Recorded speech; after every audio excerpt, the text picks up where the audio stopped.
Right, welcome everybody to this afternoon's Strategic Planning Committee. Just remind you to put phones on silent or switch them off, please. Right, membership of the committee. Councillor Ramsey, you're here for? Councillor Sokol, thank you. Everybody is as printed. Minutes of the previous meeting, can we pass those as a true record? Thank you. Item 3, declarations and interests and lobbying. Start off with Councillor Ramsey. Councillor Bellamy. Yes, Chair. The lodge at Linthwaite, I've been lobbied but no action taken. Thank you. Councillor Thompson.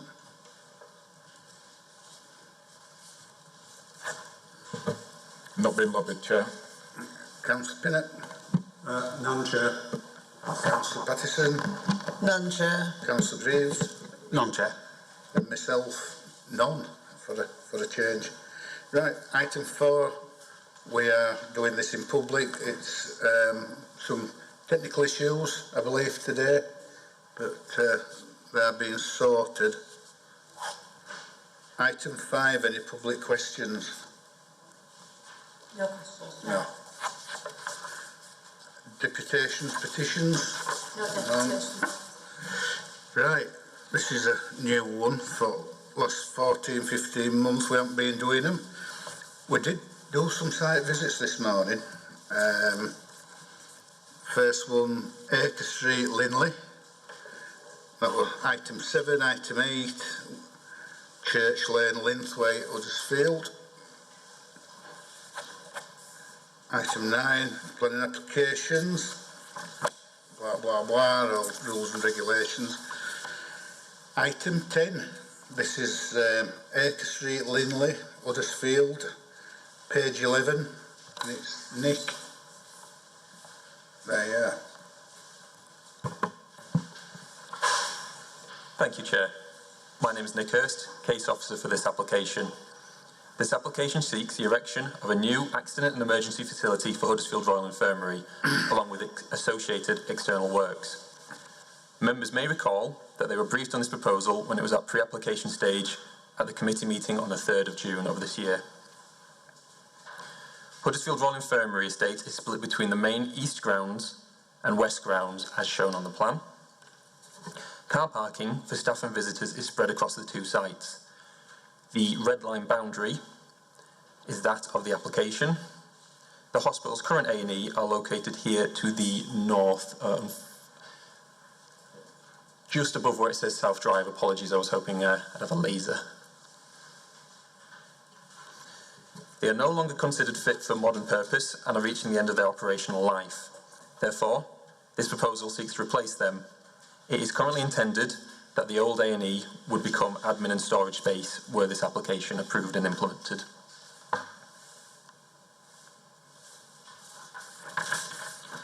Currently, the application site hosts staff accommodation and part of a car park. South Drive runs through the site from Acre Street, giving access to the car park. The staff accommodation is also reaching the end of its service life and has received separate permission to be demolished. Its demolition does not form part of this application.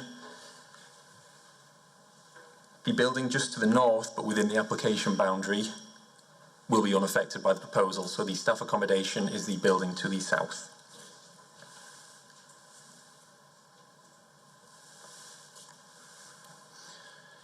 This image shows the proposed layout. The new building would offer 1,950 square metres of floor space. For context, the current A&E is 1,488 square metres. The building has been designed and laid out to modern standards based on needs identified by the Trust to serve its intended function. The building would be connected to the main hospital through a new corridor that can be seen just to the top of the plan. Externally, South Drive would be rerouted around the new building. Adequate separation distances are achieved between the new building to neighbouring dwellings, preventing concerns of overbearing or overlooking. Acoustic screening is proposed along the boundaries to neighbouring land to mitigate noise concerns. A comprehensive noise impact assessment has been submitted. This has been assessed and accepted by Kirklees Council Environmental Health, who support the application subject to the given conditions. Dedicated drop-off facilities will be provided for ambulances as well as for cars for those self-presenting.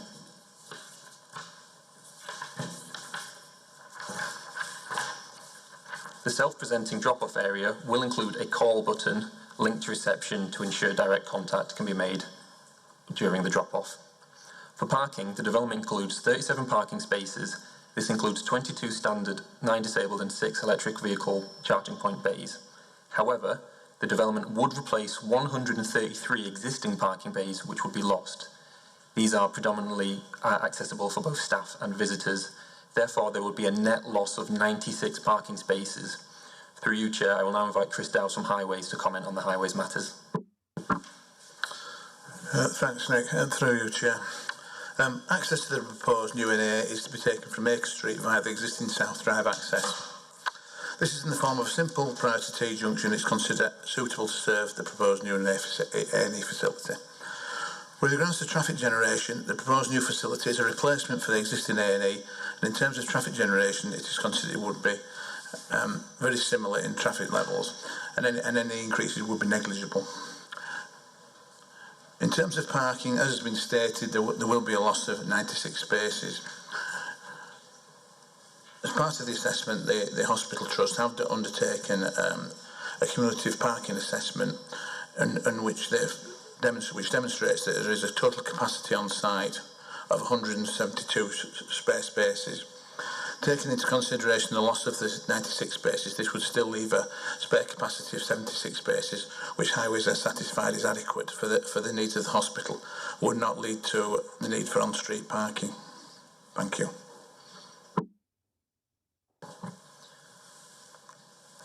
Thank you, Chris. The current image shows the proposed elevations. The building has a design that is typical for a modern medical facility. It includes a feature entrance, and the building is considered visually appropriate for its setting, where it would be seen alongside the main Huddersfield Royal Infirmary building. And here is just a 3D render of the building for further information. The structure on top is a plant room. By virtue of its positioning, height and materials, it is not expected to be unduly prominent when seen from the ground. The report before members outlines officers' full assessment of the proposal. In summary, the principle of development is accepted. The development would represent a net gain to the health service of the district for upgrading the hospital's accident and emergency provision.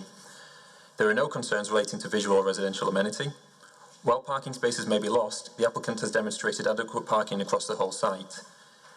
It is recommended that a condition be imposed for a parking management plan so that the applicant can explain how they will manage parking moving forward to prioritise visitors closer to the hospital. Other material planning considerations, such as drainage, ecology and contamination, are detailed within the report and have been concluded not to be causes for concern.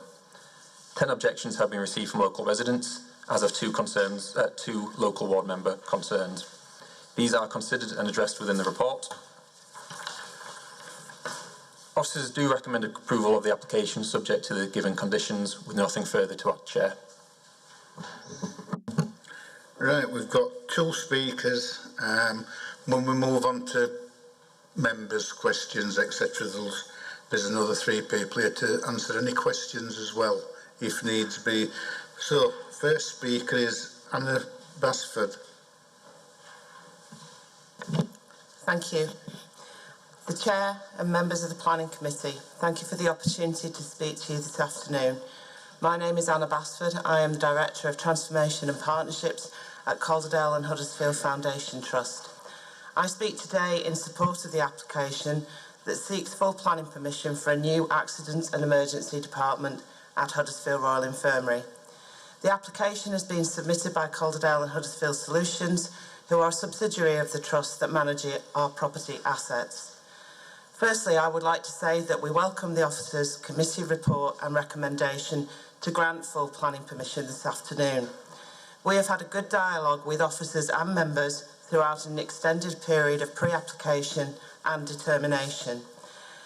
We have responded to all feedbacks and comments, and these comments and feedback have informed our final design proposals. Our aspirations and plans to develop a new Accident and Emergency Department at Huddersfield Royal Infirmary have been in progress for several years, and they follow a review that determined that the existing Accident and Emergency Department is reaching near the end of its functional life, and is no longer fit for purpose. There is a clear requirement for a new accident and emergency department at Huddersfield Royal Infirmary. The design of the proposed new accident and emergency department has been informed by significant stakeholder involvement. It seeks to establish a modern facility that will enable the delivery of leading-edge healthcare services and a better experience for patients. We are confident that the designs have incorporated learning from the COVID-19 pandemic, and the layouts within the building will enable us to strengthen infection control and other resilience measures. We also know that the designs will help to support improved environmental sustainability and progress towards net zero carbon targets. As noted in the Officers' Committee report, the schemes accords with the development plan, and the proposals have been scrutinised by all relevant statutory consultees who have not raised objections. We acknowledge that concerns have been raised by some of the immediate neighbours to the development, and as part of our designs, we have sought to mitigate concerns regarding the impact on their amenity. This includes the provision of acoustic fences and the retention of mature trees to the perimeter. There have been some concerns raised related to parking, and I will hand over in a moment to Mark Staniland from Mott MacDonald's, who is our advisor on transport, who will address those issues in more detail. Before I hand over to Mark, I want to emphasise again, by approving the application this afternoon, the committee would be enabling us to secure a much-needed and state-of-the-art replacement accidents and emergency department at Huddersfield Royal Infirmary. We respectfully ask that you grant permission this afternoon. Thank you for this time.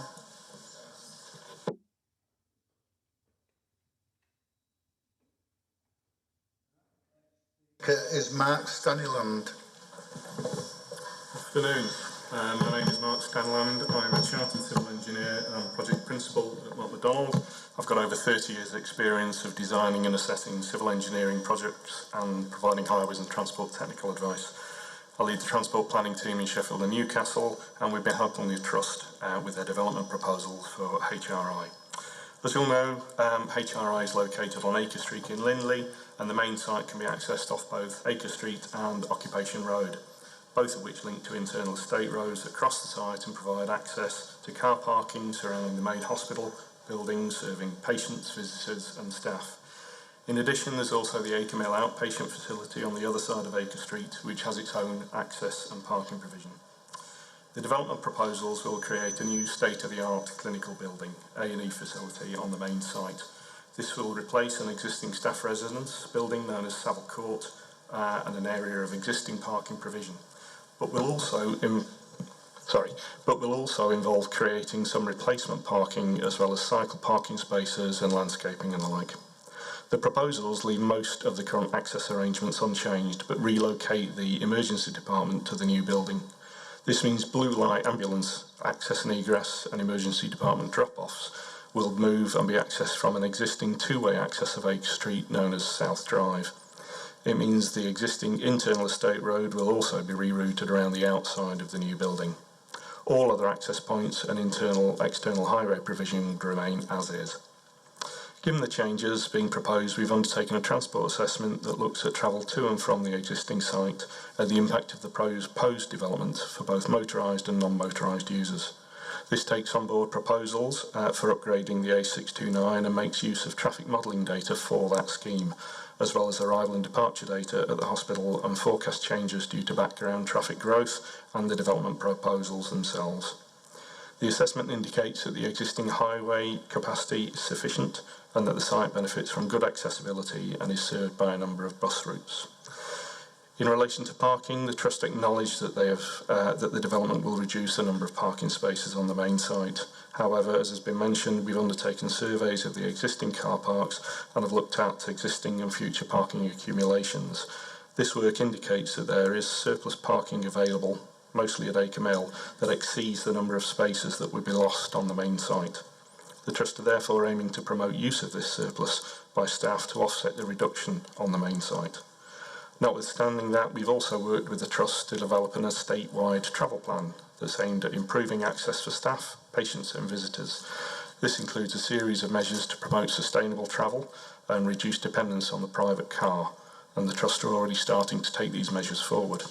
They include things like increased and better cycle parking provision, cycle training, a cycling to work scheme, improved public transport information within the hospital, and extended park and ride scheme, as well as active engagement with other organisations to promote sustainable travel, as well as other clinically based measures like remote consultations via phone or video conferencing. Pardon?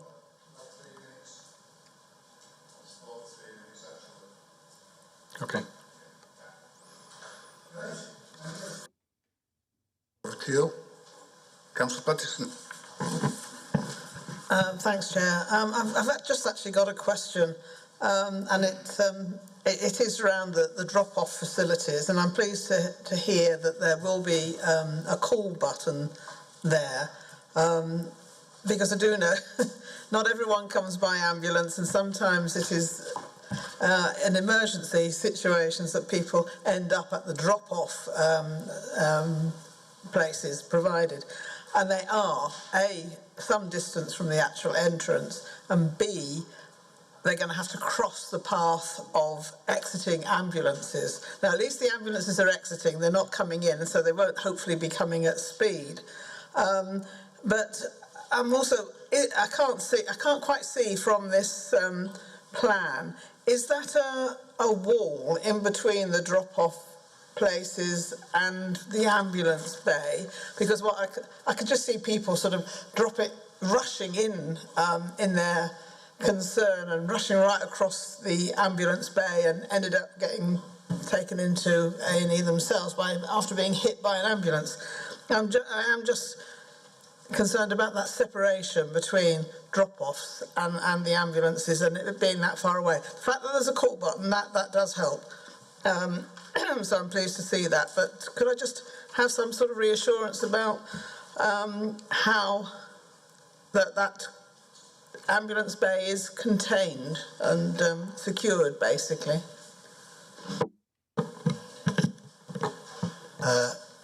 Through you, Chair, the plans do show it as a stone-faced wall. So it would be a wall, but ultimately there isn't actually a height shown on here, so it could be a lower wall and people could hop over if they want. If members wish, we could look into imposing a condition that it was a higher wall, so that couldn't be done, if members so wish. Thank you.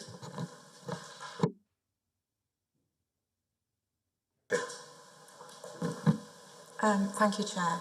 Can I just double check about parking? I think there's been a lot said about parking. Just so that I'm clear, there is overcapacity even in the busiest of times based on the modelling that you've got. So is that what you're saying? Yeah, through you, Chair. Yes, in terms of parking, the main HRI site has 854 spaces. The Acre Street car park to the west have a total of 709 spaces. Together there's a total of 1,563. There's a loss of 96 spaces, which gives us 1,467. Now, the parking accumulation survey is undertaken, submitted with the application, show that there's 172 spaces capacity left overall on the site between both car parks. If you take away the 96 that are being lost, it still leaves a capacity of 76 free spaces, and on that basis we're satisfied there's adequate parking on site after this has been constructed. Thank you, Chair. I have a particular interest in paragraph 10.22, which talks about acoustic barriers, and that was specifically about the air source heat pumps and so on. But there was also mention in the report about the line of trees being used as an acoustic barrier. What I would like to understand in simple terms is what does an acoustic barrier actually do, and in terms of either absorbing or diverting noise. I am not a physicist, I emphasise, so I don't really know what the sound waves are actually doing, and I just wonder whether well, I just wonder how they operate, and B, whether they will actually prevent the noise that it says they will. Thank you. Yep, happy to come back. Thank you, Chair.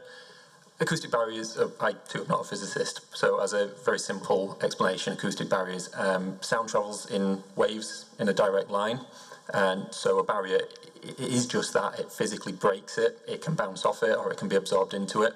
If I turned this microphone off, these screens in front would act almost like a miniature acoustic barrier, so my voice would go towards you but get broken by that, sorry. So that's the purpose of them. The thing you need to consider is the density and the massing of them, and what they've put forward has been considered by environmental health, and they are satisfied that the acoustic barrier put forward would adequately mitigate the noise that has been expected. They've done noise surveys, so they know what the existing noise survey level is, and they've given expected noise values, and yes, the fencing proposed is considered satisfactory by environmental health to mitigate that noise. Thank you.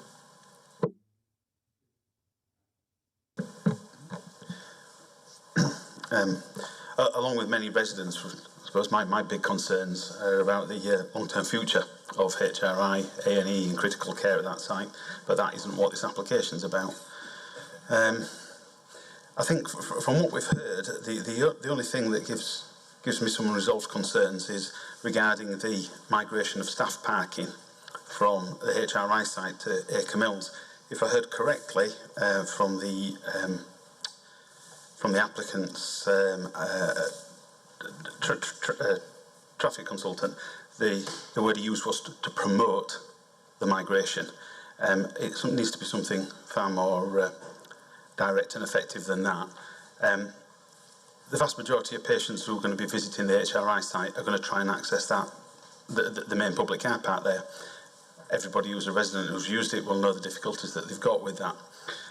There is lots of space over on the Acre Mills site, but people tend to turn into the HRI car park first.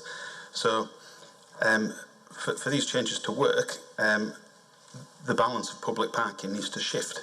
So promote is welcome, but it needs something much more stringent than that. It really needs to be sure that we are going to be decanting staff across to Acre Mills to leave more public parking on the HRI site.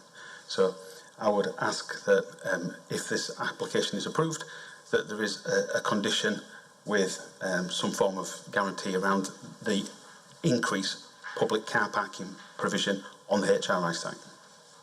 Thank you.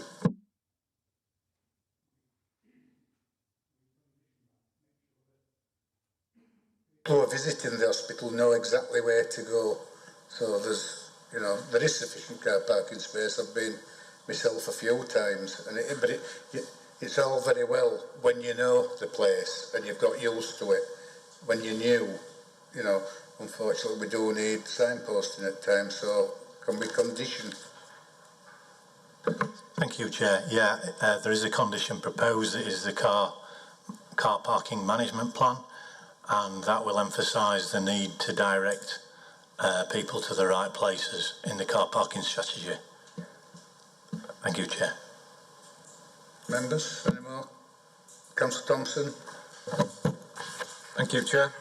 That was one of my questions, reference to parking, so I won't waste any more time on that. It was mentioned about the old A&E as, what was the term that was used, has reached its end of life. I would be interested as one of these questions to find out what end of life looks like for the new A&E. So is this a 20-year plan? Is it further and goes beyond? So that was one question. The other was reference to the trees. There are quite a few trees being planned to be culled as far as this plan's concerned. Looking at some of the trees, they're not what you would class as mature trees, but they've gone way beyond standard, which means that they're probably a good carbon sink for the local area, and wondered if these trees could be moved rather than cut. I just think that would be good for the Greens of the party and also for ecological purposes locally. So that was just a thought. And the Aldi and A&E. So yeah, the main question was reference to the end of life of the new A&E. If that could be answered, please. Is there anybody from hospital team that wants to answer that? Yes, good afternoon. The design life of the building is 60 years, so we would expect it to last that amount of time, but it's designed in a way which allows internal flexibility in response to changes in clinical or technical advances. Right, trees. Through you, Chair. At the moment, it is recommended that there is a condition requiring the direct replacement of all trees to be removed. It wouldn't be usual for them to be kept and to be moved. I think that is a more expensive exercise. If members wish that to be looked into, then we can do it, however.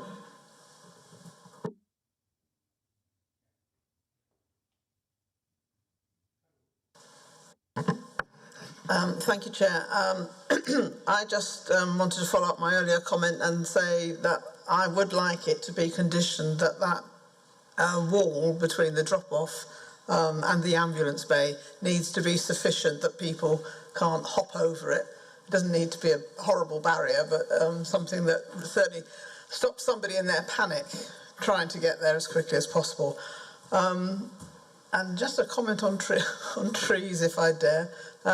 I think it's not very cost effective to move mature trees because they're likely to actually die. Am I correct in thinking that?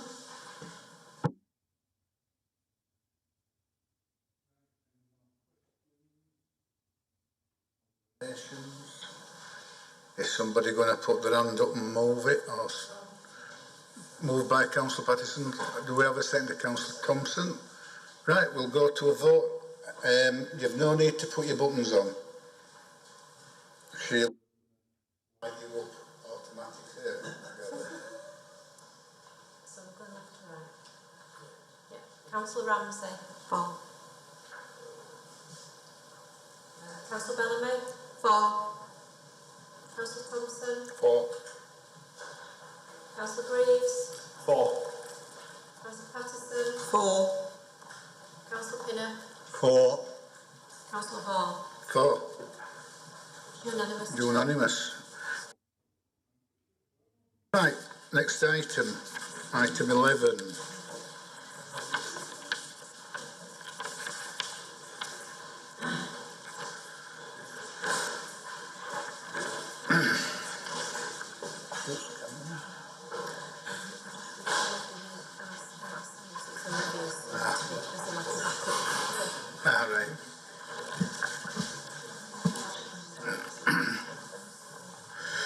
Right, item 11, page 37, and it's Victor. Thank you, Chair.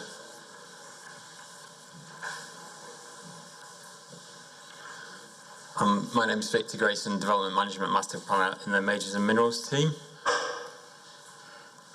This is an application for full planning permission for a residential development of 125 units. The site is just under 6 hectares in size and is allocated for residential use in the local plan as site HS129. The site boundary is defined by Church Lane to the south, a cricket pitch to the southwest, an agricultural field to the east, and the residential properties and the bowling club of Broad Oak, The Lodge, Lady Bar Avenue and Kinder Avenue to the north. The site slopes downhill from south to north, and there are public footpaths to the east and west. Adjacent land to the south is within the Greenbelt.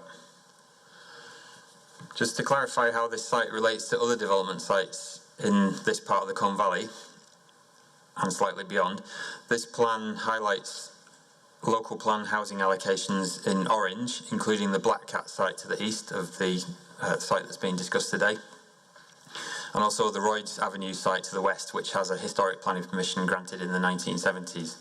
Pink lines on this plan indicate ward boundaries. The application site is within the Colne Valley ward, but it abuts the Golker and Crossland Moor and Netherton wards. I'll come back to these other sites in relation to cumulative impacts later.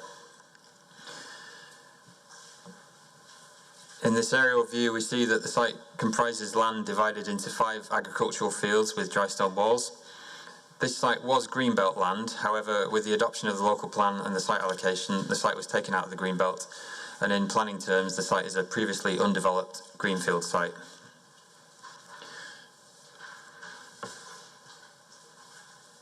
Due to its location, elevation, slope and surrounding topography, the site is readily visible in longer views within the Colne Valley, as seen in these views taken from locations in Paddock, Golker, Wellhouse and Bolstermoor.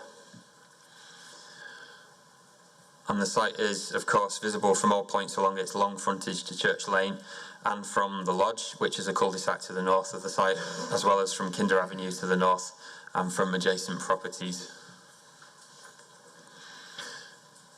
The applicant proposes to develop approximately half of the site, providing 125 homes in a mix of flats and terraced, semi-detached and detached houses. A mix of 20 two-bedroom, 86 three-bedroom and 19 four-bedroom homes are proposed. This is a 100% affordable housing scheme, with the applicants proposing 41 affordable rent, 51 shared ownership and 33 rent-to-buy homes. 2 main estate roads are proposed, running southwest to northeast through the site, and vehicular connections to Church Lane and Kinder Avenue are proposed. Pedestrian connections to the Lodge and the public footpath to the east are also proposed. The new homes would be arranged along these estate roads and in a cul-de-sac to the west, where the 10 flats are proposed. All buildings will be of 2 storeys, built in artificial stone or buff/grey brick. Some of the 8 proposed house types and the proposed flats are shown here on the right on this slide. The steepest part of the site would remain undeveloped, as development here would involve significant, costly and possibly unsightly retention works. That part of the site would form part of the applicant's open space provision. A further area at the south corner of the site would also be kept free of development, as that area is at risk of ball strike from the adjacent cricket ground. Thirdly, a large area at the north corner of the site would accommodate a drainage attenuation basin.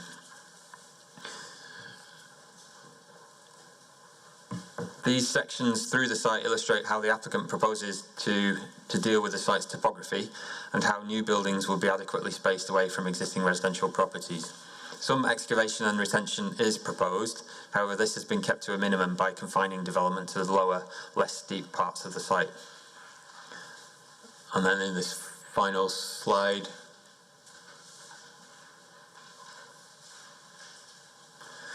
when it appears, are 3D images of the applicant's views of the proposed development as seen from Kinder Avenue and Church Lane. Not working. Oh, there we are. In terms of the principle of development, site allocation HS129 carries full weight and the site is allocated for residential development. That site allocation sets out an indicative capacity of 170 units, which the proposed 125 units obviously falls short of. 125 is approximately 74% of 170. However, in light of topographical, drainage, ball strike risk and other constraints, and in light of the proposed density of development within the developable area, it is recommended that the proposed quantum of development be accepted, albeit with this matter attracting some negative weight in the balance of planning considerations. The proposed layout is considered acceptable and takes into account site constraints, neighbour amenities, security, legibility and connectivity. Given the confinement of development to the lower part of the site, wider landscape and visual impacts would be acceptable, including when considered alongside the impacts of other nearby developments highlighted in the earlier slide. The designs of the proposed homes and the inclusion of 10 flats are considered acceptable for this site. The use of artificial stone and brick are acceptable in this location where such materials have previously been used nearby, although a condition requiring full details of materials is recommended. All units would meet the government's nationally described space standards, except in the case of 5 of the 5 ground floor flats, which fall 3 square metres short of the relevant standard. Adequate amenity will be provided for new residents and maintained for existing adjacent residents. Regarding highway impacts, the applicant has provided assessments taking into account predicted traffic growth and the impacts of committed developments nearby. This is appropriate given this committee's concern expressed during recent consideration of the Black Cat scheme regarding cumulative impacts. The applicant's findings, which officers concur with, predict acceptable impacts with minimal additional queuing at all relevant junctions, except at the Cowersley Lane, Manchester Road, Morley Lane junction, which already struggles to cope with existing levels of traffic. The proposed development would obviously add traffic to this junction where there is no scope for capacity improvements. This unmitigated impact attracts some negative weight in the balance of planning considerations, but is considered minor. The applicant does not propose to provide a footway along the site frontage to Church Lane or to the west outside the cricket ground. An east-west footpath is, however, proposed within the site, connecting to the existing public footpath network to the east. Improved crossing facilities to the opposite footway on Church Lane are also proposed. Adequate on-site parking and space for on-street visitor parking is proposed. It is recommended that a financial contribution towards public transport measures be secured, along with the implementation of a travel plan. Regarding drainage, the applicant and the LLFA have ruled out infiltration and watercourses as surface water disposal options, and the proposals include an attenuation basin at the lowest part of the site, from which water would discharge to the existing public combined sewer. Foul water would also be directed to the existing sewer. Regarding biodiversity, given that much of the site would remain undeveloped and would be improved with planting, the applicant has stated that an on-site net gain of 12.36% would be achieved, and conditions and planning obligations are recommended to secure this. In summary, the proposed development has some, albeit few and minor shortcomings, namely the shortfall in the number of units proposed when considered against the site's indicative capacity, the minor unmitigated impact at the Cowsley Lane Manchester Road junction, the lack of footways to Church Lane, and the minor size shortfall in 5 of the proposed flats. The proposed 100% affordable housing provision, however, carries significant positive weight in the planning balance, and this and the other public benefits of the scheme summarised at paragraph 11.2 of the committee report outweigh the scheme's shortcomings. It's recommended. 79 representations have been received in response to the Council's consultation and reconsultation. The points raised have been addressed in the committee report and update, and on balance, approval of full planning permission is recommended, subject to conditions in the Section 106 agreement. Thank you, Chair. Right, we've got 4 speakers. First speaker is Ben Sterling. You've all got 3 minutes starting from... Hello, yes. I and over 80% of adjacent residents strongly object to the building of these houses. The delegated committee report, item 7, has acknowledged over 50 different objections, and all these have been brushed aside by finding an excuse why each objection should be ignored and disregarded, and so has the Casey's Group's superseded documents.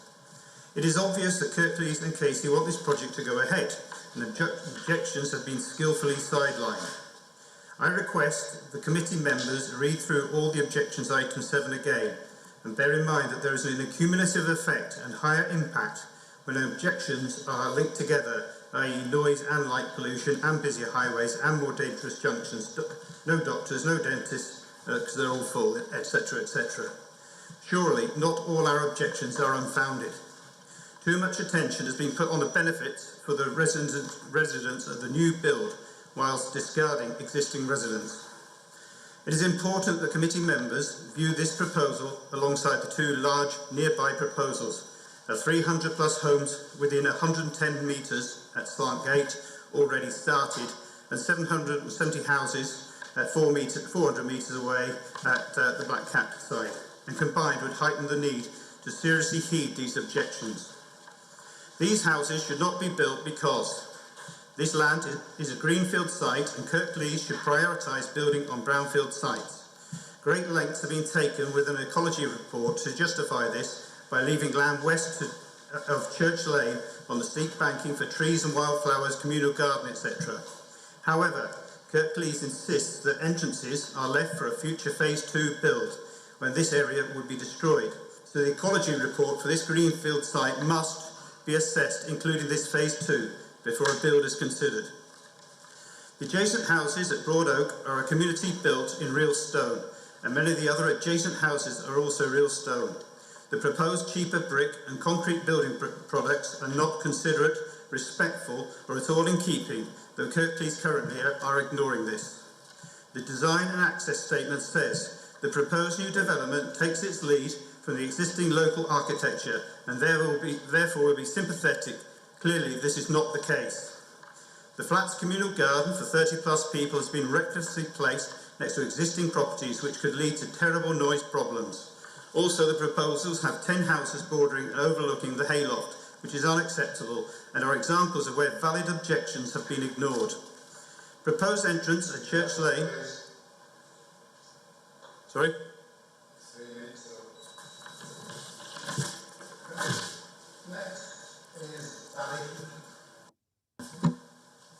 Thank you. My name is Barry, 89 Broad Oak. My wife and I would like to make the following points of objection. The proposed 125 housing development is being built obviously brick. The surrounding area made of stone is circa 1930. The development will not be in keeping with this, and to have two blocks of flats at the rear of Broad Oak will also be out of place. The proposed plan is showing the block of 6 flats directly behind our own property, the lower level, all having patio doors, and the upper level, all having Juliet balconies with inward opening patio doors. We will always have to have our blinds and curtains closed, as these are looking directly onto our bedrooms. This will be extremely intrusive and will encroach on our privacy, which could be harmful and create mental health issues and affect our well-being. The communal garden area for the flats to the rear of several properties in Broad Oak are also causing concern. The noise and pollution from outside recreation activities, for example, children playing, barbecues, etc., and bearing in mind these 10 flats will have the use of this communal area with what could be as many as 40 people plus. This could be intrusive and again encroach on our own and near neighbours' privacy and well-being. Also, it appears that the 10 flats will have large communal bin storage areas adjacent to Broad Oak residents' boundaries, which could yet again cause environmental issues of noise and vermin, etc. Regarding access to the development, we have concerns about the Church Lane entrance due to the volume of school traffic and parking and the road already being narrow at this point. Also, the pinch point at the end of Lady Bower Avenue, where residents parking and shoppers parking for the local shop already make it difficult for two-way traffic. It would appear the developers are assuming most of the residents are going to use Church Lane as the main access rather than Lady Bower Avenue, when actually Lady Bower Avenue is the shortest route to Huddersfield and the M62. We do hope the planning department will take notice of all the objections that have been made over the past few weeks. Thank you.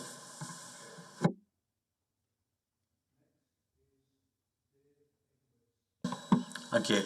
I wish to object to this proposed development. My foremost concern relates to local infrastructure. There are at least 1,600 new homes either granted planning permission or recently completed in and around Linthwaite, with no extra provision whatsoever for education and primary health care needs. There are currently no spare primary or secondary school places available anywhere within the Colne Valley catchment area. As far as I'm aware, there are no plans to build any new classrooms. This will undoubtedly limit the opportunities for new and existing families throughout the Colne Valley catchment area as their children reach school age. I don't accept that financial contributions from the various developers will do anything to resolve this major issue. The 2 local GP surgeries, Croft House, Slathwaite and New Street Milnes Bridge, have both closed their lists at various times due to lack of capacity. There is no available provision for NHS dentistry within a reasonable distance. There is already a substantial development progressing within 100 metres of this proposed site, 220 new homes at Crossland Park. There are also plans for the stalled Dyson's Dye Works and a large new estate has been completed within the last few years at Blackrock Waingate, all are within short walk of this proposed development. Traffic. The proposed new site access to Church Lane is less than 100 metres from the local junior school entrance on a narrow, busy lane adjacent to a known accident black spot. Traffic density is already a problem. The proposed site is also close to Colne Valley High School. 1,600 children attend this school. Traffic levels are currently at saturation, with local roads frequently at standstill during the school run. I don't believe that any traffic surveys carried out on behalf of the developer have captured the reality of traffic density during school term times or the parking carnage when Broad Oak Cricket Club are playing at home. Access. The proposed access via Lady Bower is a narrow residential avenue, and it's my understanding that a previous attempt to gain permission to build on a far smaller scale had been denied by this council due to its limited nature. Lady Bower Avenue remains unchanged, so how can this narrow street now be deemed appropriate access for a much more expansive development? Regarding the plan, the developer assures us that a large portion of the elevated section of the site will not be developed so as not to spoil the view from across the valley.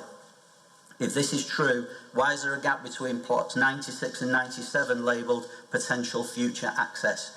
I would also question why the densest occupied part of the development, the apartment block, is situated so close to the existing properties on Broad Oak. The communal garden for said block is adjacent to several of our properties. This can only exacerbate the intrusion of noise pollution from the site. I can't see any concession to the existing homeowners or any significant amendments to the original plan.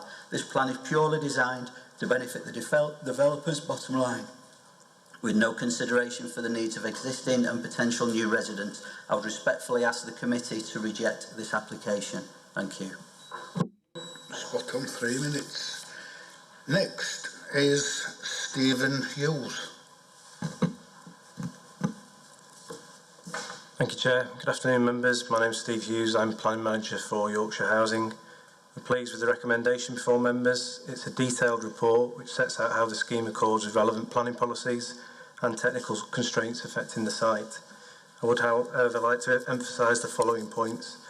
Yorkshire Housing is a registered provider working across the region, delivering a significant number of new high-quality homes. Over the last 5 years, we've delivered over 2,000 new homes, providing opportunities to access the housing market at all levels, and in particular, affordable home ownership. The scheme will make a significant contribution to the Council's housing and supply position and pressing need for affordable homes. The annual affordable need in Kirklees equates to over 1,000 dwellings per annum, with delivery having fallen well below this over the years. The site is also within a sub-area which has the second highest average house prices, demonstrating that affordability for home ownership is a real issue. This is an opportunity to address this shortfall, and the Council's housing team support the scheme. We feel this should be given significant weight in the decision-making process. We have worked hard with your officers to address issues raised by both themselves and local residents, with the scheme proposing a genuine landscape-led approach. It will deliver 355 new trees, 1,800 new woodland tree whips, over 2.5 hectares of open space, natural play features and seating areas, and new habitats for biodiversity. This is a green, well-designed layout which will allow for formal and informal recreation, natural play, and will have carbon benefits once it's reached maturity. We will also maintain the open space areas in the long term to ensure they are well managed. The site is in flood zone 1, and our drainage design ensures that surface water runoff is attenuated. The scheme will not lead to increased flood risk and will actually deliver some betterment over the existing situation. The scheme will provide funding towards school places, off-site open space and residents' metro cards, the combined value of which is in excess of £650,000. A travel plan will be developed and electric charging points have been allowed for throughout. The scheme is supported by Homes England grant funding and, subject to being approved, can be delivered at pace with an anticipated build period of 2.5 to 3 years. This is quicker than other volume house builders, helping the Council's housing delivery position and minimising disruption to local residents. We would therefore respectfully request that members support the recommendation. Thank you. Members. Councillor Bellamy. Thank you, Chair. As you've probably gathered, this is my ward. Just looking at some things, in 2001, according to the census, the population of Linthwaite was 3,835. I think you'll find that it's probably double that at the moment. And according to the electoral register, it is well above that. They've had so much building recently. There's the Black Rock development, that was many houses, as also has been mentioned, the Endless development, I think it's Endless it's called, the historic one, the 1973, if I'm not mistaken, that's been built on and that's ongoing at the moment. Then there's the one up at Black Cat, and I have some real concerns with this. I don't think the impact on Causeway Side's been looked at for traffic.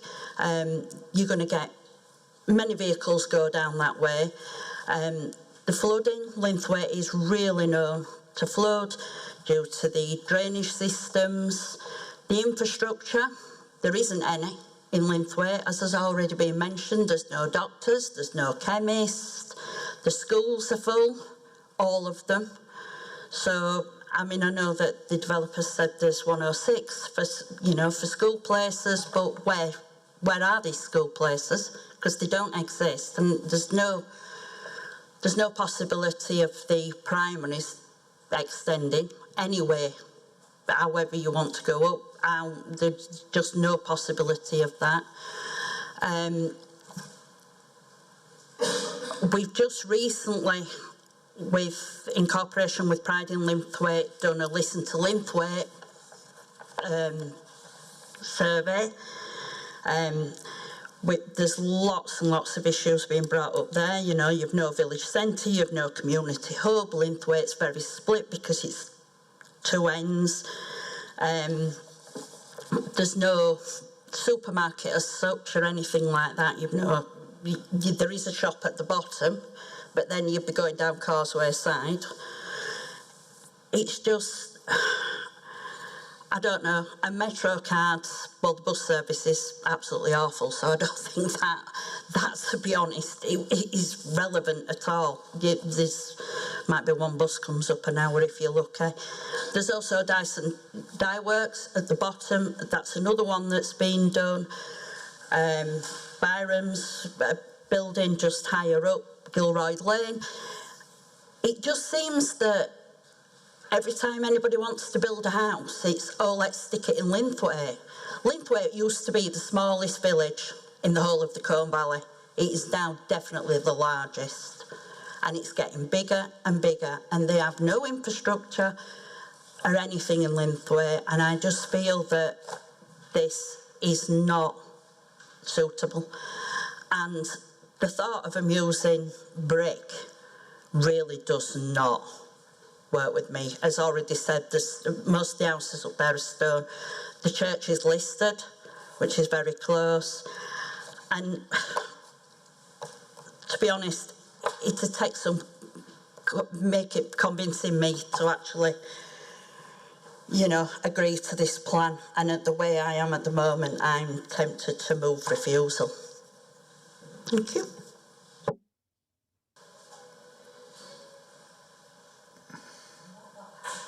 Councillor Thompson. Thank you, Chair. Just looking at this on a pure infrastructure basis, we've got a small village, small roads, no amenities as far as doctors, schools that are some of them Victorian, so they can't be built on or extended. And now we're looking, if you just looked at the map of potential plans and ones that are underway, increasing population of Linthwaite by upwards of 20% with no way of being able to cater for those people once they're in. So it's one of those straws that will break the camel's back as far as I'm concerned as the development, and I would move to refuse. I'll second.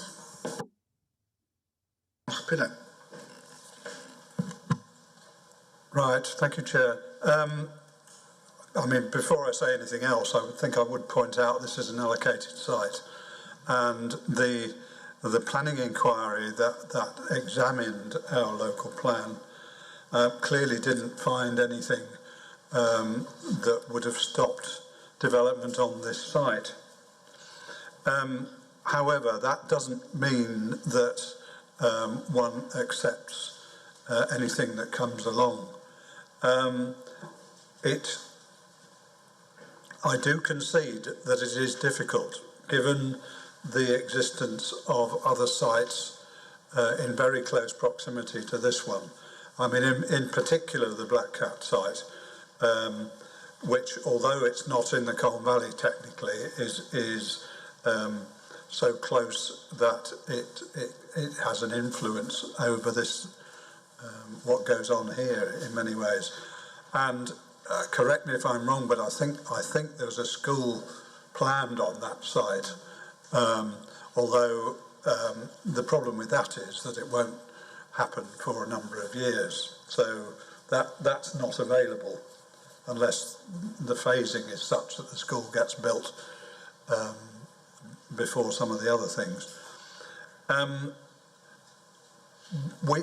We do have an issue in different parts of Kirklees. I am very conscious of this because the ward I represent, Cleckheaton, has a number of large housing sites, probably in the local plan, probably more than anywhere else. So I appreciate the issue that's being raised about that. On the other hand, provided the infrastructure can be seen to cope with these new developments, there is nothing wrong per se with new housing developments, because they can, in the right circumstances, contribute to the economic well-being of places. But what I've just said begs all sorts of questions. I'm sure people will have realised that. And we have issues with traffic, which are not inconsiderable in this area, particularly if you take it in conjunction with the Black Cat site and Blackmorefoot Road. That is an issue. I mean, having said that, I'm not sure that is an alternative, a reasonable alternative to getting out of this site, because you end up with the same issue of getting onto Manchester Road, except at a different point. I don't know what the answer is to that, other than, as some people might say, well, there will be traffic congestion, at least until traffic congestion and pollution, that will exist at least until we get all electric cars. But even then, electric cars can cause congestion if there's a lot of them. So I am not sure about this. I know it's an allocated site, and the intention would be, and indeed the recommendation is, that we grant permission on this site. But as members of this committee, we have to be sure that the conditions that are recommended are ones that will do the job, will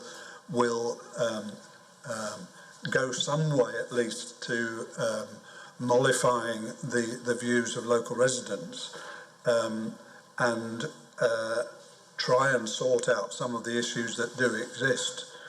I'm not convinced at the moment that they do.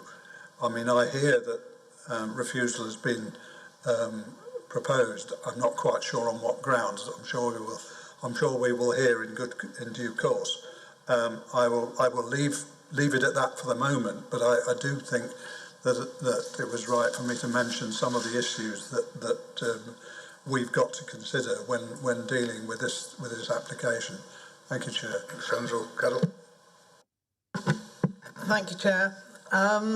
Yes, it is an allocated site in the local plan, and to be honest, that the argument as to whether or not we build on that site has already been heard.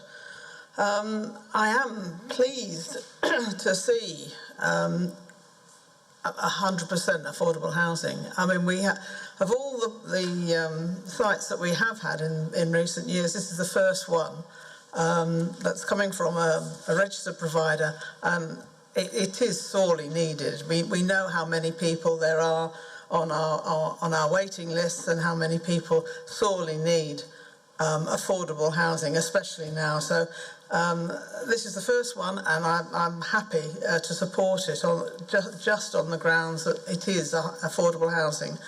I think affordable housing does outweigh a lot of the disadvantages that have been pointed out. In terms of infrastructure, the nearest school may be full, but I do know there's a school not so far away that's not. there are falling school rolls in the area, well, not just in the area, in the whole of Kirklees. So the issue of school places and the fact that we do put up, as a council, we do find ways of dealing with schools that are popular and wanting, needing new classrooms, etc. I mean, we've been finding that, but actually at the moment we are actually closing a school, or there's proposals to close a school not so far away because they can't get the numbers to go there. So I certainly not worried about that side of infrastructure. And of course we know other things will follow. Once we have the houses, or once they're being built, then yes, doctors' surgeries or the NHS will be able to consider the number of patients, etc., etc. So I think the only one thing that perhaps hasn't been covered by conditions at the moment that perhaps I would like to see there, and which I don't really understand why it is so in the first place, is why the flats are under design standards size, undersized in that way. I mean, given that we are actually suggesting that, I mean, it's a site which will take, I think, was it 175? We're only putting 125 houses on that site. I understand that some of the constraints of the site, but to then build the flats undersized seems perhaps a step too far. Given that it's only 3 square metres per house, flat as well, for 5 of them, it would suggest to me that we could actually build those flats, or those flats could be built to design standards in terms of size. So perhaps we could add actually a condition that those flats are built to the recommended size as opposed to being undersized. I'd like a comment on that, and if we can actually condition that or have that amendment to the proposal, then I would actually be happy to move it. Bill?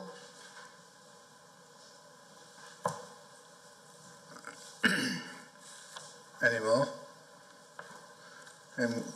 One thing that I was going to comment on, Carol, and that you've just hit the nail on the head there, there's absolutely no excuse whatsoever that 5 flats can be built 3 square metres smaller than what they should be. That is absolutely ridiculous.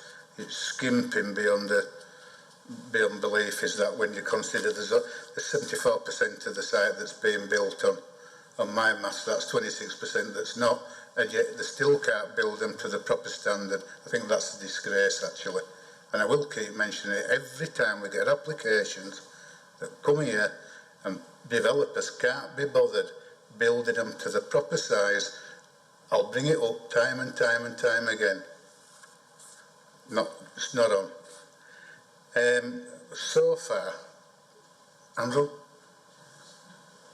Sorry, Chair, I was just going to ask to come back. If this is passed, I would like a condition inserted that I have asked for before, and that is that the construction management plan should include talking to local residents. We've had really a very unfortunate experience with a previous application in our ward where there was no cooperation whatsoever between the developer and the local residents, and I don't want that to happen again anywhere. It does. If a development happens, it's important that the works do not inconvenience the local residents any more than is absolutely necessary. And I believe that a condition of this sort would ensure that the local residents can be involved in a sense. I know they may have been against it, but it does seem to me important that the developers act with consideration and talk to the local residents about what they're doing. You see, on balance, I would I suspect come down in favour of this development. I hear all that's being said about the infrastructure. The trouble with our planning system is that Some of these things we can't immediately control. Councillor Patterson's already alluded to the point about doctors and dentists, that they come later. It would be wonderful, absolutely wonderful, if we could say this should happen in order that the development could take place, or something like that. But we can't, because it's a completely different authority that's involved with this. And I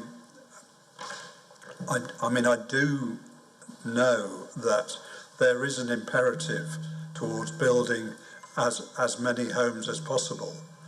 But I emphasise this must not happen at the expense of all reasonable precautions and activities. It must not happen in that way, which is why I have suggested this condition to involve local residents, so that it is not as bad as it might be, if I can put it like that. So consequently, I will second Councillor Patterson's motion, but I would like people to take note of what I've said about the you know, the need to try and involve everybody in doing developments that in the end may well benefit the whole area. Thank you, Chair. Victor. Thank you, Chair. Through you, just responding on those two suggested conditions to do with compliance with the government's nationally described space standards. We are talking about 5 flats at ground floor level, which I haven't scaled from the drawings. I believe they're probably a standard width of 5 to 6 metres. So given that the shortfall is 3 square metres per flat, really the applicant would only need to push out the rear wall of those 5 flats by less than a metre to achieve compliance with the flats. That kind of minor amendment is something that could be dealt with at condition stage. So if members do want to approve the scheme subject to an amending condition securing that change, then that can be done, that's lawful. And then on the suggestion of involving local residents in the construction management plan, yes, that's also possible. We have passed previous permissions, including schemes that have come to this committee with that condition in place. Councillor Greaves. Yeah, I think Councillor Pinnock probably summed up the core deficiency, if you like, with the whole world of local plans, and whether or not it's a colouring in a map exercise or whether it's about place building. That the black cat, if you look at that drawing about what's coming for this locality, I know it's a number of different villages, but there's an awful lot that's going into this area. And nearly all the healthcare and education and public open space is to follow, hopefully, fingers crossed. I know space has been left aside for it at Black Cat, but that's not to say that it will necessarily come or when it will come. And it's one of our frustrations, I guess, with local plan process, that really it should be about creating places, and yet it's still really just about approving individual applications. I would have hoped, bear in mind how much land is being set aside, that rather than building up to the existing homes boundaries, there could have been more of a standoff. And in respect of these flats, I do share your concerns that they don't meet side standard, but if we condition them that they must, and that moves them close to the existing properties, that's going to have a bigger impact. I think there is an alternative to that, and that is that if the ground floor flats were designated as 1-bedroom flats rather than 2-bedroom, they would not need to move closer to the existing properties, and they would then meet the size requirements for a 1-bedroom property. In fact, I think they'd be comfortably over it. And I think I would prefer that option as a condition, or as part of the approval process, rather than moving them closer still. If I had my way, bear in mind how much of the site is not being developed, I wish we could shunt the whole lot over another couple of metres and just provide more of a standoff. That said, we're aware we are. These are social housing sites. They're willing to make all the contributions, which the problem that we often encounter is lots of developers will try to wangle the way out of providing any of the social contributions that's needed to back up the development. Rather than make a condition increasing the size of the flats, I would propose that we make it that those ground floor ones are one-bedroom flats.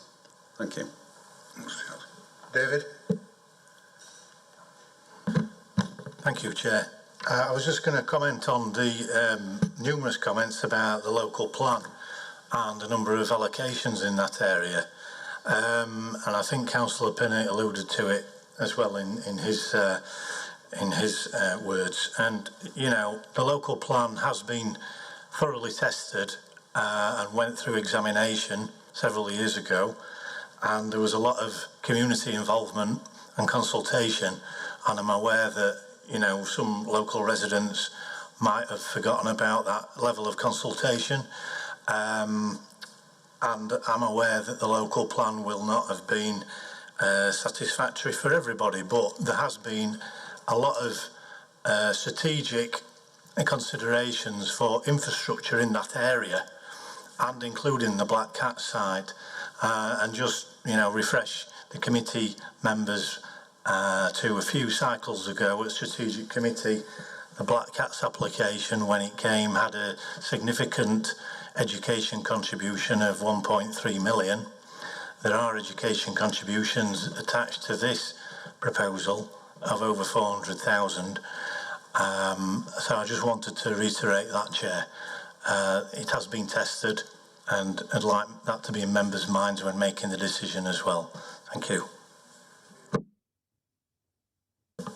Thank you, Chair. Through you, just to come back to Councillor Greaves' suggestion of amending those 5 flats to become one-bedroom units instead of larger 2-bedroom units that will come closer to local residents' rear garden boundaries. Just looking at the plan, members, without having seen sketched amendments, I actually think the applicants, without significant redesign of those 2 blocks that would have the flats, could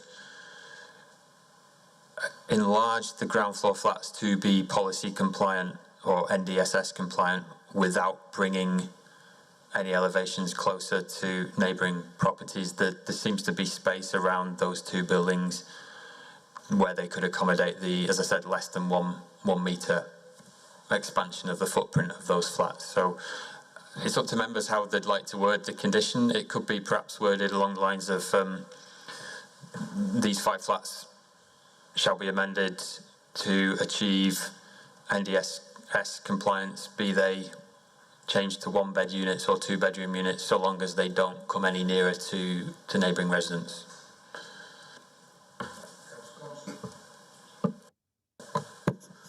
Thank you, Chair.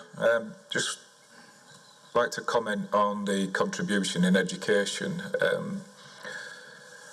There's a couple of points I want to make. One is that we're not particularly great at collecting sometimes these contributions. So, you know, we'd need to step up that side of it. And the next is the contributions almost go into a pot. They don't necessarily go in, they don't necessarily go into that local area. And if there's nothing that can be done in the local area as far as spending that money on additional classes, then it's a pointless contribution anyway for the local area. Thank you. Yes, thank you. I wanted to come back on about the condition about making them 1-bedroom flats. I wouldn't like to impose a condition which said 1-bedroom flats on the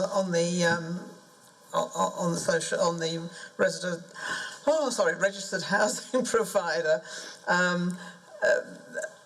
I mean, I certainly know as an ex-housing manager that 1-bedroom flats can be notoriously difficult to actually let, and they would be far more popular as a 2-bedroom. So if we can leave that, well, as has been suggested, sort of fluid, so that they do meet the standards, be it as a 1-bedroom or as a 2-bedroom, depending on what they see the demand for as being in these, but without moving them back towards houses on Broad Oak, that would be good. But I wouldn't like to constrain them by this condition to say it has to be one-bedroom flats, so if we can leave that fluid. Just to say, I suppose I'm stepping into territory, perhaps I shouldn't, but any education contribution that will be used. Right. Jackie? No? Donna?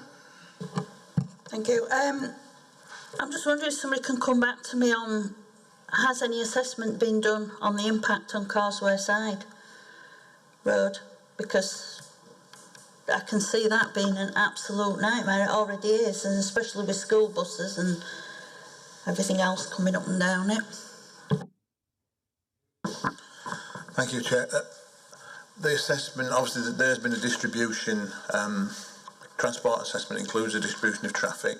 That isn't identified as one of the major routes from this site for traffic to use. There hasn't been an assessment of that particular route because it hasn't been assessed that a significant amount of traffic would be using that route based on the distribution, which is, again, I think I mentioned on the bus this morning, is based on census data and travel to work data. It didn't identify that as a route that would carry a significant amount of traffic, so there was no assessment done on that route, no. It's just that Causeway Side is the road down to basically the nearest shop. So it is going to be used, and that is the one that the school buses use. So when the traffic has been looked at, am I right in thinking, I know it says AM peak, am I right in thinking that that would be the traffic assessment of any cars from this house, and it wouldn't actually include school traffic, which will happen at AM and 3:30 in the afternoon?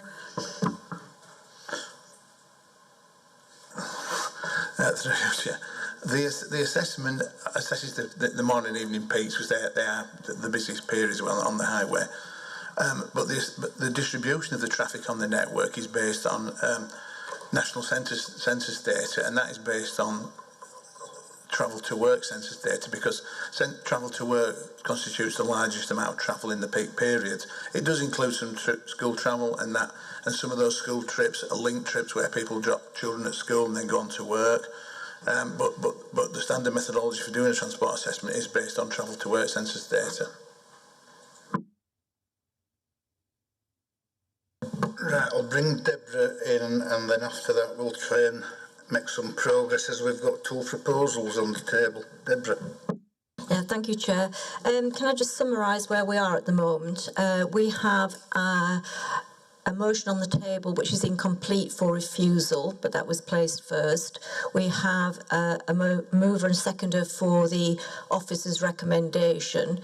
To complete that recommendation, can I ask members if they agree to the extra condition for the construction management plan and an extra condition which Victor suggested, which would read, the 5 ground floor flats shall be amended to achieve NDSS standards as long as they are no nearer to the adjacent residential properties.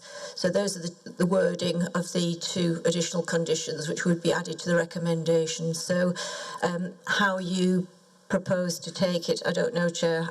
Perhaps ask if those 2 condition wording are okay. We go forward with the recommendation, see how we go with that.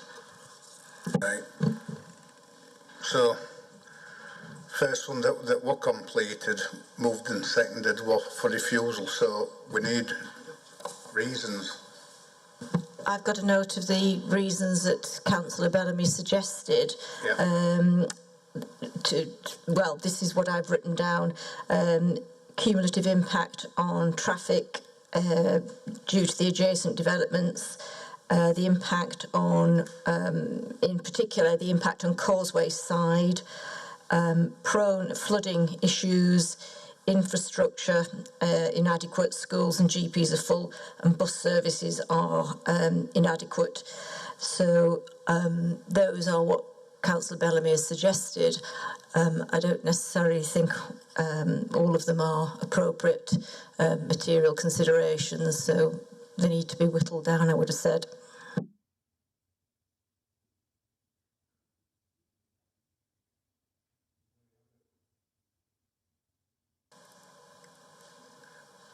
Right, we'll go to a vote on that. All four of them refusal? For refusal, yeah. Right.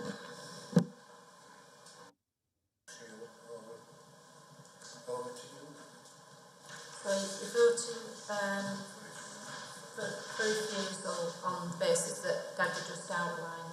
Yeah. Councillor Ramsey? Against refusal. Councillor Bellamy? For. Councillor Thompson? For. Councillor Greaves? Against. Councillor Patterson? Against. Councillor Pinnock? Against. Councillor Hall? Against. That's lost, Chair. Next, officer's recommendation, but with 2 conditions added that we've mentioned about the minimum size and about the developer working with residents on a management plan. So we'll go to that for a vote. Councillor Ramsey? For. Councillor Bellamy? Against. Councillor Thompson? Against. Councillor Greaves? Abstain. Councillor Patterson? For. Councillor Pinnock? For. Councillor Hall? For. That's 4 votes for, 2 against and 1 abstention, so that's carried. That's carried. All right. Final item, I believe, today.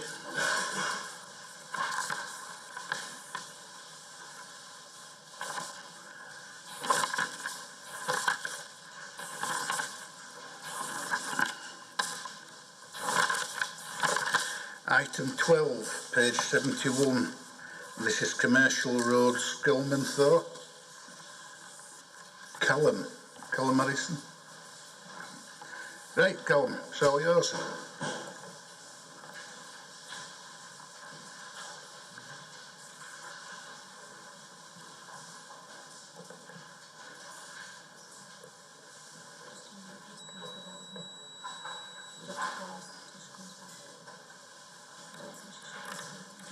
No, I don't either.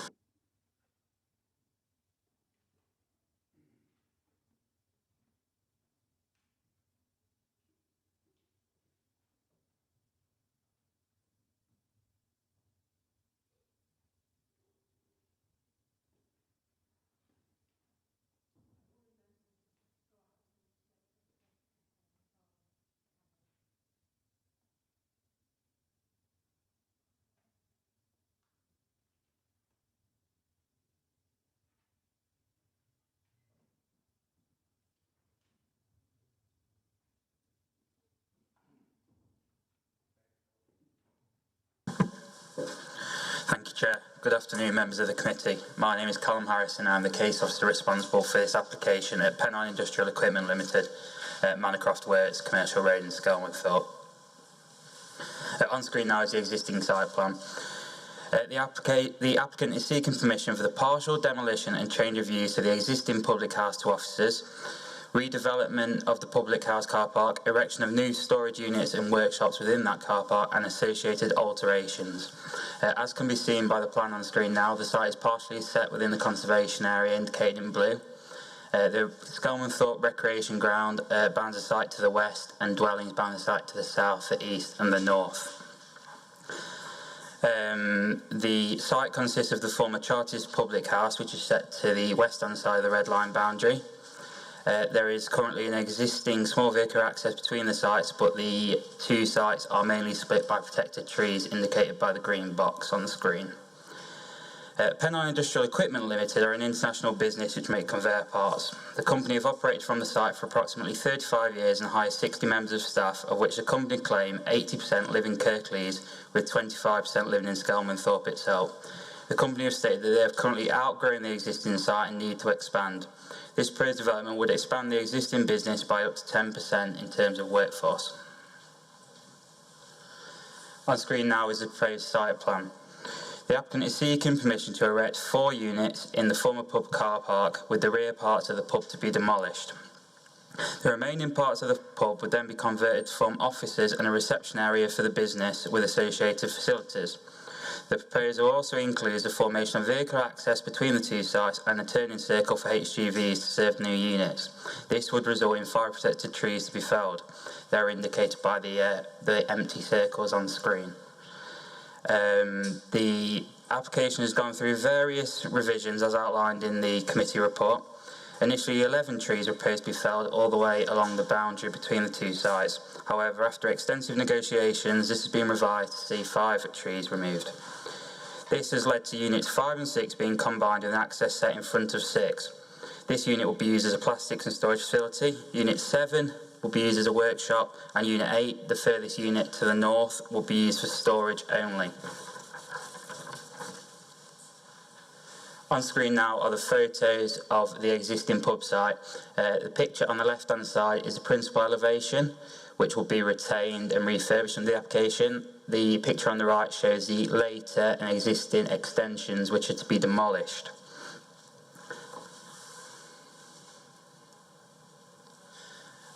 On screen now are photos of this pub site from the adjacent recreation ground.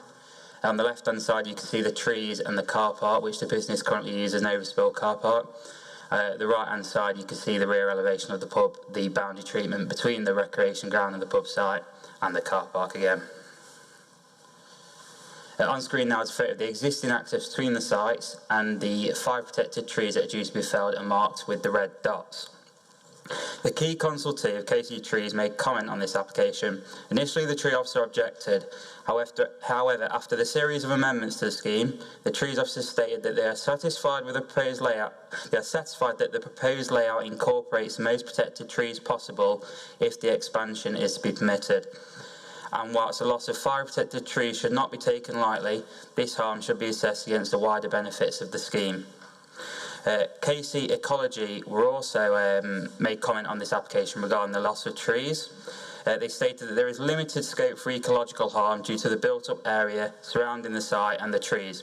The trees were noted to provide greatest benefit to nesting birds. Through negotiations, the proposal now sees 5 bird nesting boxes and a provision of a native hedgerow of a fruiting species to offset the biodiversity implications of losing these trees. The removal of the trees can be conditioned to be outside of the main nesting season also to offset the biodiversity harm. Subject to these measures being secured via condition, the proposal does on balance represent a biodiversity net gain as required by the local plan policy LP30. On screen now are the plans for the redevelopment of the former pub. The dotted lines indicate the parts of the pub that are to be demolished. As can be seen, the principal parts of the pub are to be retained, refurbished and reused, which is a clear enhancement to the conservation area. The key consultee of KC Conservation Design stated that the proposed retention of this building is welcomed as it makes a positive contribution to the street scene and the character of the conservation area.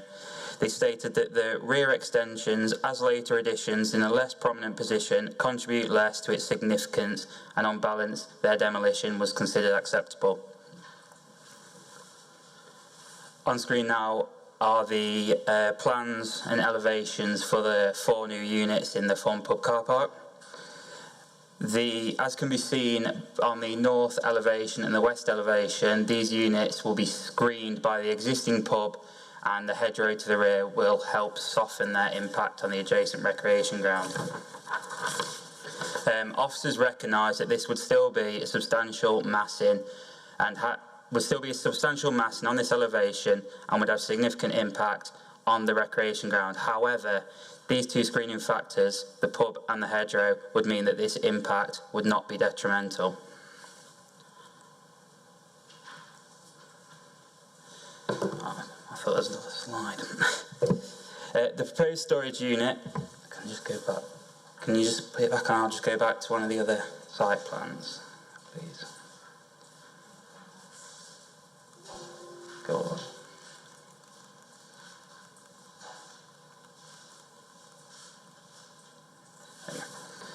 The proposed storage unit, the proposed storage use of Unit 8, the closest unit to the dwellings to the north of the site, and hours of operation would be conditioned if permission was to be granted. KC Environmental Health have also requested the submission of a noise impact assessment prior to construction work commencing. Officers consider that these measures will protect these dwellings to the north from any material harm. To conclude, officers have worked with the applicant and their agent to form a scheme which has gone through several revisions to meet the purpose of the local plan and the MPPF. Officers acknowledge that this application involves a balance of several factors. The loss of fire-protected trees would undoubtedly have some impact in regards to visual amenity. The biodiversity will be mitigated through the aforementioned provisions of a native hedgerow and bird nesting boxes. The proposed development as a whole would support the retention and expansion of an existing established international business which has strong economic benefits to Skelmanthorpe and Kirklees. As per paragraph 81 of the MPPF, this economic benefit should carry significant weight. The proposal would also provide clear benefits to the Skelmanthorpe Conservation Area through the redevelopment of the Charters Public House. These benefits are considered to outweigh the harm, which is mostly mitigated, meaning the proposal as a whole would represent sustainable development that accords with the aims of the local and national policy. Thank you, Chair. We've got one representation from Paul Matthews, which is to be read out by Sheila. You're reading out? Yeah. This representation is read out on behalf of Paul Matthews, the agent who prepared this application on behalf of Pennine Industrial Equipment. Good afternoon. I take this opportunity to address you all and highlight the significance of this long-standing business within Kirklees. The company has successfully operated in Skelmanthorpe for over 37 years, employing many locals and creating training opportunities and apprenticeships. Over 80% of the staff live within Kirklees and 25% within the village of Skelmanthorpe itself.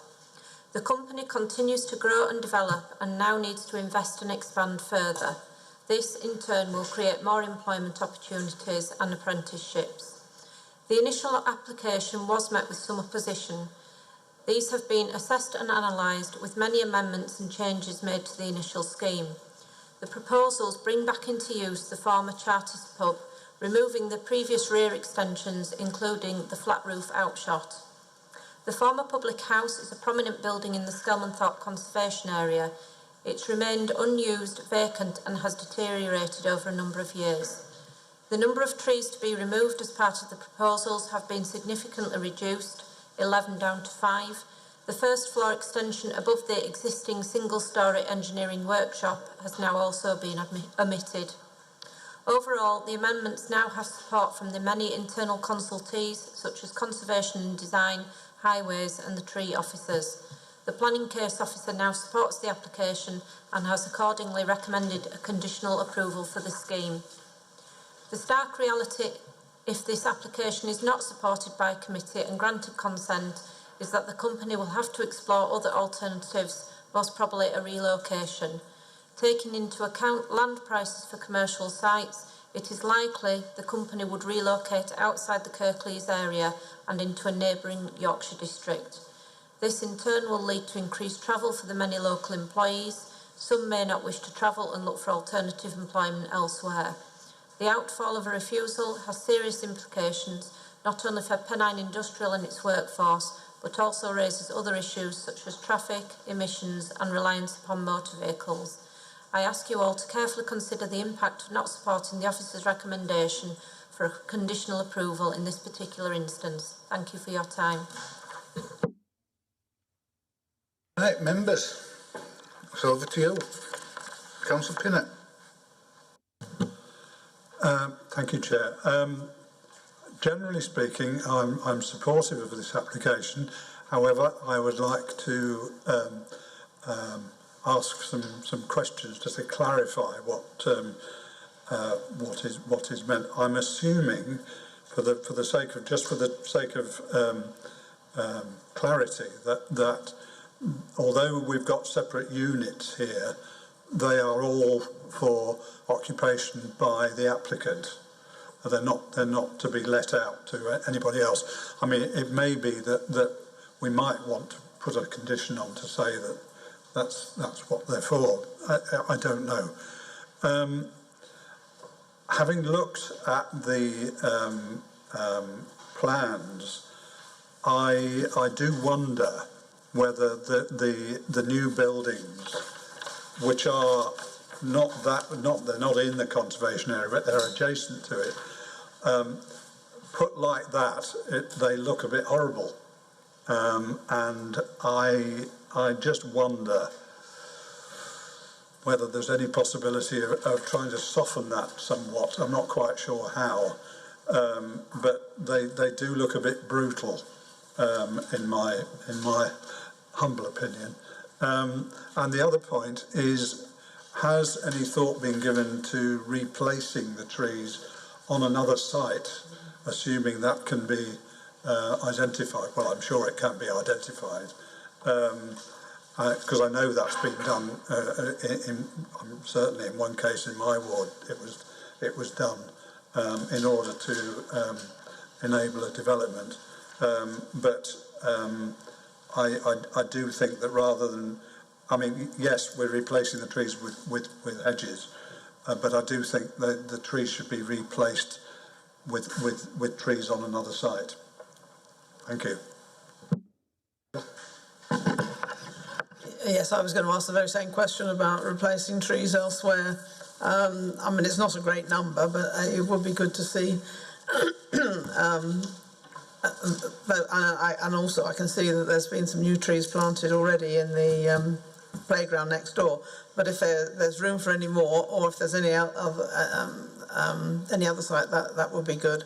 I am pleased to see the growth of a small, relatively small local firm. I mean, it's all very well having large industries sort of growing up elsewhere in Kirklees, but we do need to try and retain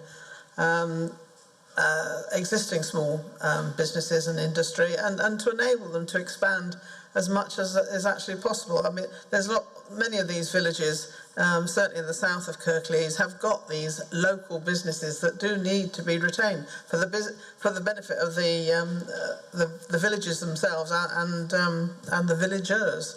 As I say, I think it was 25% of the people that work there currently also live locally. So, I mean, that's good. I mean, we want we do want people to be able to walk to work rather than drive to work.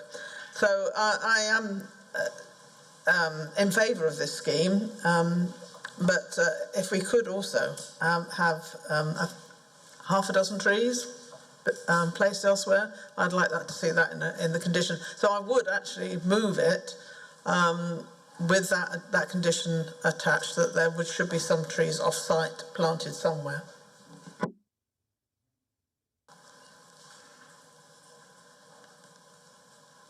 Any more? Charles? Right.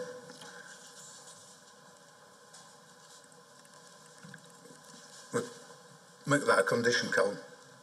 I think it's 5 trees that are being taken out. It'd be great if 6 trees could be replanted. I tend to agree with you, Andrew, a bit about the general look of the building itself. I don't know if there's out that you can put forward to them to, I don't know, make it look a little bit more rural. David? Thanks, Chair. Just to reiterate some of the discussions that the case officer has had with the applicants, and I know that the appearance of the building has been asked to be improved, particularly that elevation onto the area, the recreation ground. The applicants have responded previously to my understanding that it wasn't possible to improve that elevation, and the appearance is as stated in the plans. I think one consideration in terms of appearance and character is that there are some benefits from the improvements to the public house in terms of the small part of the conservation area, and that that will be of benefit to the scheme as a whole. It is acknowledged that there are some trees that will have to be removed, and if they could be replanted on site, then that is obviously the preference. The applicants have been asked if that is possible, and I think the best that we have achieved is the native hedgerow down the side of the elevation, and that enhances the appearance and does have biodiversity benefits. So it isn't through want of trying, members, for trying to improve the appearance. The case officer has had those discussions, but that's as much as we have got. So I think that has to go into the balance in decision making. Thank you, Chair. Any more? Otherwise it's being moved and seconded. I think it's important though that we see a local firm which is willing to expand after the last 18 months that we've had. Right. Deborah? Sorry, Chair, before we move to a vote, can we just sort out this tree issue and the hedge issue? We haven't got an ecologist here to comment on the benefits in biodiversity terms of a hedge row rather than trees off-site, and also that is really not feasible having off-site trees on this scale. Just where would they possibly go? It's not personal, so off-site tree planting I think is off the cards, and the biodiversity officer has commented in paragraph 10.12 about the advantages of a hedgerow. But we can't have any trees. So we'll move to... Well, I'm sure we can find somewhere for trees, but can we not have a Section 106 contribution to White Rose Forest or something? Chair, just coming back on that, I think we have to be reasonable in terms of the scale of this proposal. If we were to have off-site trees through, it would have to be a grampian condition, which we'd have to have somewhere to put those trees, and we don't as part of this application. So I think it's about the scale and balancing that with the benefits of bringing this employment expansion forward in this instance. Thank you, Chair. No, you can't, Carol. So there. Tried. Right, we'll move to a vote. So you're voting on basically approving the officer recommendation as it stands? Yeah. With the addition from the update? Yeah. Councillor Ramsey? For. Councillor Bellamy? For. Councillor Thompson? For. Councillor Greaves? For. Councillor Patterson? For. Councillor Pinnock? For, under protest. Councillor Hall? For. That's unanimous. Agreed, Chair. Right. Thank you, everybody.